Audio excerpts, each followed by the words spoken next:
عبداللہ عشق مجازی سے عشق حقیقی کے سفر کی ایک لازوال داستان، ایپیسوڈ نمبر 3۔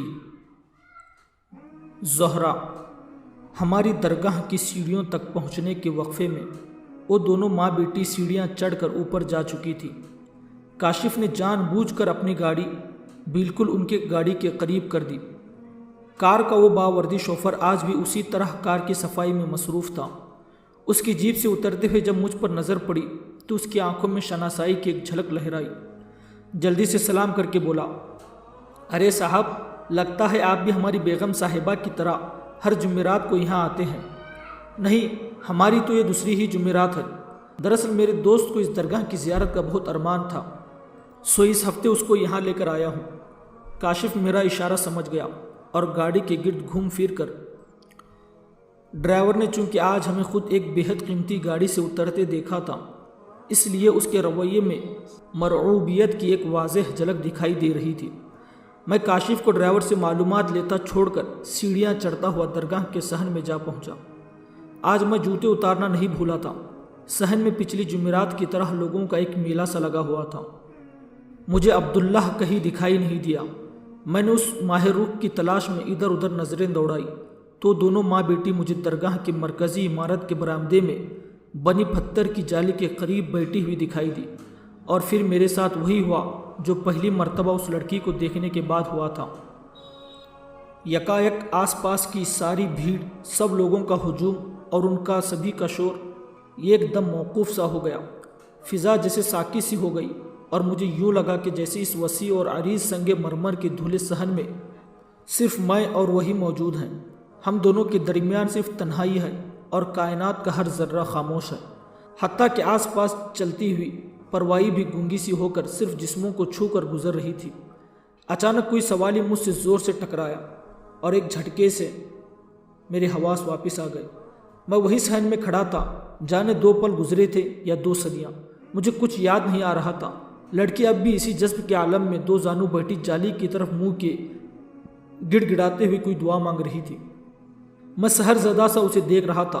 کالی چادر نے اس کا دمکتا نور اور بھی واضح کر دیا تھا، اور اگر میں شاعر ہوتا تو شاید اسی لمحے اس کے ہاتھوں کی گلابی مخروطی انگلیاں اور لرزراتے پلکوں پر پورا دیوان لکھ ڈالتا۔ رفتہ رفتہ لڑکی کا جسم ہچکچیوں سے باقاعدہ لرزنے لگا اور وہ زاروں قطار رونے لگی۔ اس کی ماں نے گھبرا کر اسے تھاما۔ آج ان کے ساتھ شاید ان کی کوئی خادمہ بھی آئی ہوئی تھی۔ لڑکی کی ماں نے سراسیمگی کے عالم میں اسے پانی کی بوتل دینے کا کہا۔ خادمہ گھبرا کر اٹھ کر باہر کی جانب بھاگی۔ شاید وہ گاڑی سے پانی لینے کے لیے گئی تھی۔ کبھی کبھی لمحے کے کسی ہزارویں حصے میں انسان کا دماغ اسے وہ کچھ کرنے پر مجبور کر دیتا ہے جو عام حالات میں وہ کبھی سوچ بھی نہیں سکتا۔ کچھ ایسا ہی اس وقت میرے ساتھ بھی ہوا۔ میرے قدم خود ہی یکایک صحن میں درختوں کے نیچے پڑے پانی کے گھڑوں کی جانب بڑھ گئے، اور میں کسی سحر زدہ روح کی طرح پانی کا گلاس لے اس لڑکی کی ماں کے پاس جا پہنچا۔ ماں نے جلدی سے بنا دیکھے گلاس پکڑ کر بیٹی کے منہ سے لگا دیا۔ پانی پی کر اس پری کی حالت کو سنبھلی، لیکن اس کا رنگ اب بھی سرسوں کے کسی تازے پھول کے مانند زرد ہو رہا تھا۔ ماں نے گلاس واپس کرتے ہوئے تشکر بھری نظروں سے مجھے دیکھا۔ شکریہ بیٹا۔ میں گلاس لے چند قدم دور ہٹ کر کھڑا ہو گیا۔ ان چند لمحوں میں نہ جانے مجھے ایسا کیوں لگا کہ جیسے میرے سارے الفاظ کہیں کھو گئے ہیں۔ اس ایک لمحے میں مجھے زبان اور لفظوں کی اہمیت اور قوت گویائی سے محروم بد نصیبوں کی بے بسی کا بہت شدت سے اندازہ ہوا۔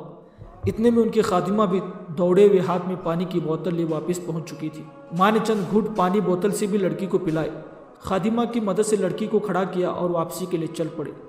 ماں نے جاتے جاتے ایک بار پھر میری جانب محبت بھری نگاہ ڈالی اور زیر لب شاید کوئی دعا بھی دی، لیکن میں یوں ہی بنا پلکے چھپکائے ساکت کھڑا رہا۔ ہوش اس وقت آیا جب وہ تینوں درگاہ کا صحن پار کر کے بیرونی دروازے سے باہر نکل چکی تھی۔ میں ایک دم حواس باختہ ہو کر یوں باہر کی جانب لپکا جیسے کوئی مجھ سے میری سب سے قیمتی چیز چھین کر لے بھاگا ہو، لیکن جب تک میں زائرین کی بھیڑ سے الجھتا راستہ بناتا باہر سیڑھیوں تک پہنچا، وہ لوگ اپنی گاڑی میں بیٹھ کر جا چکے تھے۔ ڈرائیور نے کاشف سے ہاتھ ملایا اور میں نے دور ہی سے گاڑی کو روانہ ہوتے دیکھ کر بے بسی سے ہاتھ ملے۔ اس وقت مجھے خود پر شدید غصہ آ رہا تھا۔ قدرت نے آج خود مجھے اتنا بہترین موقع دیا تھا۔ میں کم از کم اس کی ماں کی دعا کا جواب تو دے سکتا تھا۔ ان لوگوں کی سیڑھیوں سے اترنے میں مدد تو کر سکتا تھا، لیکن میں تو بس کسی معذور انسان کی طرح کھڑا ہی رہ گیا۔ بوجھل دل کے ساتھ سیڑھیوں سے نیچے اترا تو کاشف میری جانب لپکا۔ کیوں شہزادے، کچھ بات بنی؟ میں نے کاشف کو اپنی بے بسی کا احوال سنایا تو اس نے سر پیٹ لیا۔ کیا ہو گیا ہے یار، اتنا بہترین موقع ضائع کر دیا۔ آخر تمہارے ساتھ مسئلہ کیا ہے؟ میں نے گہری سانس لی۔ اگر مسئلہ ہی سمجھ آ جاتا تو پھر رونا کس بات کا تھا؟ کاشف نے اپنا سر جھٹکا۔ بہرحال میں نے ڈرائیور سے تمام ضروری معلومات حاصل کر لی ہے۔ گاڑی کے مالک کا نام حاجی مقبول احمد ہے، ملک کے بہت بڑے صنعت کار ہیں۔ آبا و اجداد یوپی سے ہجرت کر کے پاکستان آئے تھے۔ ادھیڑ عورت اس کی بیوی اور لڑکی ان کی بیٹی ہے۔ ایک معتدل اسلامی گھرانہ ہے اور حاجی صاحب خود بھی درگاہوں اور زیارتوں پر چڑھاوے چڑھانے جاتے رہتے ہیں۔ بھارت میں حاجی علی کی درگاہ کا سالانہ عرس وہ کبھی مس نہیں کرتے۔ ان کی بیٹی پڑھی لکھی ہے اور حال ہی میں اس نے یونیورسٹی سے اپنا ماسٹرز مکمل کیا ہے۔ وہ پہلے کبھی اپنے ماں باپ کے ساتھ ان زیارتوں اور درگاہوں پر نہیں جاتی تھی، لیکن بقول ڈرائیور پتہ نہیں اس کی بیوی جی کو گزشتہ 2 سال سے کیا ہو گیا ہے کہ ہر جمعرات کو اسی درگاہ کا پھیرا انہوں نے خود پر لازم کر لیا ہے۔ اور ہاں، لڑکی ماں باپ کی اکلوتی اولاد ہے۔ میں نے ستائشی نظروں سے کاشف کو داد دی۔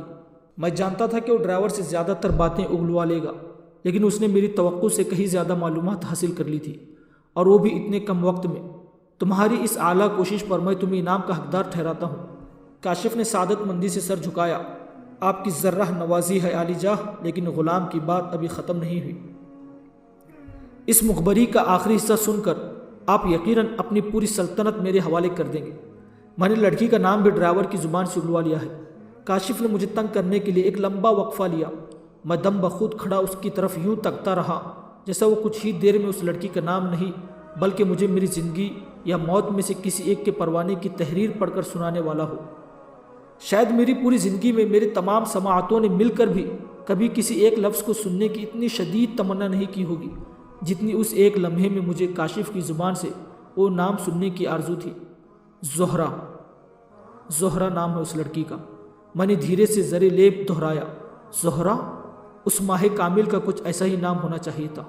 مجھے یوں لگا جیسے میرے آس پاس دن ہی میں بہت سے چاند اکٹھے نکل آئے ہوں۔ کاشف غور سے میری بدلتی ہوئی حالت دیکھ رہا تھا۔ اس نے پلٹ کر جیپ کا دروازہ کھولا۔ اگر میں گزشتہ 5 برسوں میں ان 50 لڑکیوں کے نام اور پتے نہ جانتا ہوتا جو تمہاری زندگی میں ہفتے 10 دن یا مہینے کے لیے آ کر جا چکی ہے، تو اس وقت تمہاری حالت دیکھ کر مجھے یہ یقین کرنے میں ایک لمحہ بھی نہیں لگتا کہ تم اس لڑکی کے شدید عشق میں مبتلا ہو چکے ہو۔ لیکن تمہارے گزشتہ ریکارڈ کی وجہ سے میں تمہیں فی الحال اس الزام سے بری قرار دیتا ہوں۔ میں نے جواب میں خاموش رہنا ہی بہتر سمجھا۔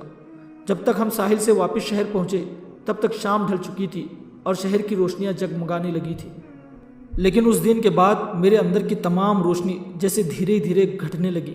رات تک مجھے تیز بخار نے آ گھیرا۔ مما اور پاپا دونوں ہی کسی کانفرنس کے سلسلے میں باہر گئے ہوئے تھے۔ ان کی واپسی اگلے شام تک متوقع تھی، لیکن ان کے آمد سے پہلے ہی میں نڈال ہو چکا تھا۔ مما تو میرے ماتھے پر ہاتھ رکھتے ہی بالکل بکھلا سی گئی۔ چند لمحوں ہی میں ہماری فیملی ڈاکٹر یزدانی اپنے تمام لوازمات سمیت میری خوابگاہ میں موجود تھے۔ میں نے پاپا سے احتجاج کیا، دیکھیے نا پاپا، یزدانی انکل پھر سے اپنی پوری ادویات کا باکس اٹھا کر لائے ہیں۔ ڈاکٹر یزدانی زور سے ہنسے۔ پاپا نے مسکرا کر کہا، کیا کریں یار، ان کے 30 سالہ کریئر میں صرف ہم ہی نے انہیں اپنا فیملی ڈاکٹر ہونے کا شرف بخشا ہے۔ اب ان کے تجربے تو بھگتانے ہی پڑیں گے۔ میری ساری ہمدردیاں تمہارے ساتھ ہیں بیٹا۔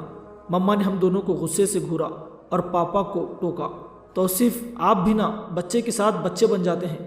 اسے شدید بخار ہے، یہ بات مذاق میں ٹالنے والی نہیں ہے۔ ڈاکٹر یزدانی آپ پراپر چیک اپ کریں ساحر کا۔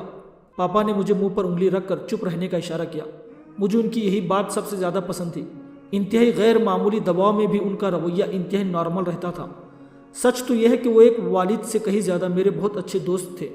ڈاکٹر یزدانی نے بہت تفصیل سے میری بخار کی تمام علامات نوٹ کیے اور چند ٹیسٹ کروانے کی تاکید کی، لیکن ان تمام ٹیسٹوں کا نتیجہ ان کے لیے مزید حیران کن تھا، کیونکہ میرا ہر تجربہ معمول کے مطابق تھا۔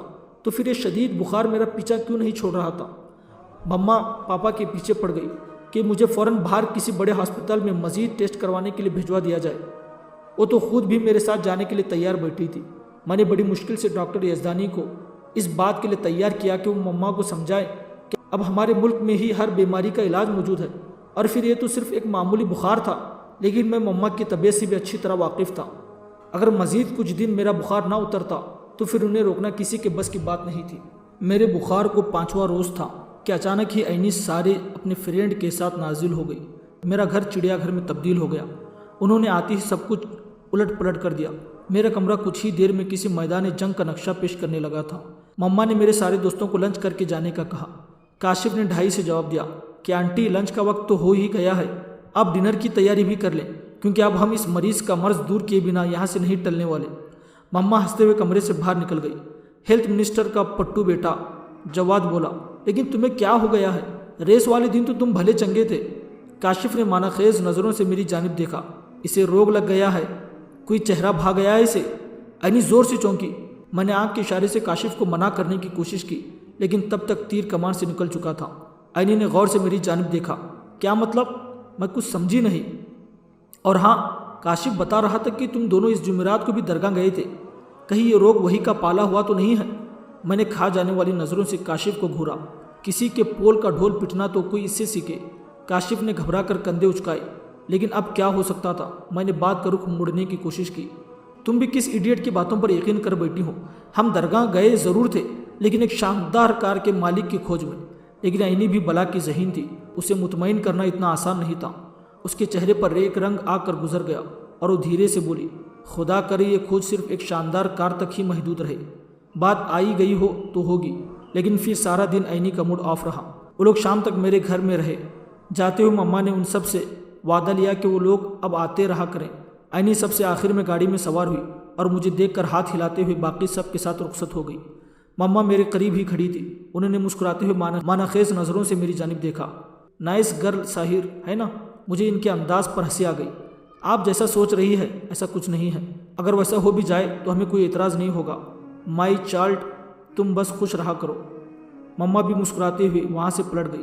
لیکن ہم انسانوں کا شاید سب سے بڑا مسئلہ یہی تھا کہ ہم کبھی بھی خوشی کا کوئی مستقل فارمولہ ہی تلاش نہیں کر پائے تھے۔ دو انسانوں میں سے کوئی ایک بات جو پہلے کے لیے خوشی سامان کر سکتی ہے، وہی بات دوسرے کے لیے انتہائی معمول کی خبر ثابت ہوتی ہے۔ شاید خوشی کا تعلق ہمارے اندر کے ضروریات سے ہوتا ہے۔ کوئی سڑک پر گرے 1 روپے کا سکہ پا کر بھی خوشی سے نہال ہو جاتا ہے، اور کسی کو بزنس میں کروڑوں کا فائدہ بھی خوش نہیں کر پاتا۔ ان دنوں میرے لیے بھی خوشی کی معنی یکسر بدل گئی تھے۔ گاڑیوں کی دوڑ اور ہیوی بائکس کی ریس جو چند دن پہلے تک میرا جنون تھا، اب اس شغل میں بھی میرا دل نہیں لگ رہا تھا۔ جیسے جیسے جمعرات کا دن قریب آتا جا رہا تھا، میرے اندر پھر سے ایک عجیب سی بے چینی پھیلتی جا رہی تھی۔ اور پھر جمعرات کا دن بھی آ گیا۔ مما صبح پاپا کے ساتھ نکل چکی تھی، لہٰذا مجھے روکنے والا گھر میں کوئی نہیں تھا۔ میں نے معمول کی طرح اپنی گاڑی نکالی اور دوپہر ہونے سے کافی پہلے ساحلی درگاہ کے دروازے پر کھڑا تھا۔ آج اندر بہت زیادہ چہل پہل تھی۔ ایسا لگتا تھا جیسے کوئی خاص ہستی وہاں آئی ہوئی ہو۔ زہرا کی گاڑی عصر کے قریب وہاں آتی تھی، اور ابھی تو ظہر کی اذان بھی ٹھیک طرح سے شروع نہیں ہوئی تھی۔ میں نے عبداللہ کی تلاش میں یہاں وہاں نظریں دوڑائی، اور پھر وہ مجھے صحن کے وسط میں کسی شخص کے گرد ہجوم میں ایک جانب کھڑا نظر آ گیا۔ اس نے مجھے دور ہی سے دیکھتے ہی ہاتھ کے اشارے سے قریب بلایا۔ میرا جسم بخار سے پھنک رہا تھا، اور اس وقت مجھے کسی سائے کی تلاش تھی، لیکن صحن کے وسط میں تو سورج عین ہم سب کے سروں کے اوپر آگ برسا رہا تھا۔ لیکن میں عبداللہ کے بلاوے پر انکار نہ کر سکا اور اس کے جانب قدم بڑھا دیے۔ قریب جانے کے بعد میں نے ایک باریش بزرگ کو لوگوں کے درمیان بیٹھے پایا۔ اس بوڑھے شخص کے چہرے پر ایک عجیب سا جلال تھا جو انسان کو اس کی جانب دوسری نظر ڈالنے سے روکتا تھا۔ آس پاس سبھی لوگ نہایت مؤدب بیٹھے ہوئے تھے۔ بزرگ کے ہاتھ میں تسبیح تھی جسے وہ آنکھیں بند کیے پڑھے جا رہے تھے۔ مجھے اس سناٹے سے کچھ عجیب سی وحشت محسوس ہونے لگی تھی۔ چند لمحے یوں ہی گزر گئے۔ میں نے اس الجھن آمیز انداز میں عبداللہ کی جانب دیکھا۔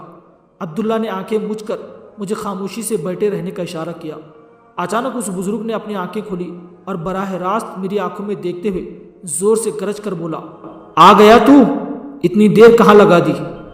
دوستوں، آج کے لیے بس اتنا۔ ملتے ہیں بہت جلد اگلی ایپیسوڈ۔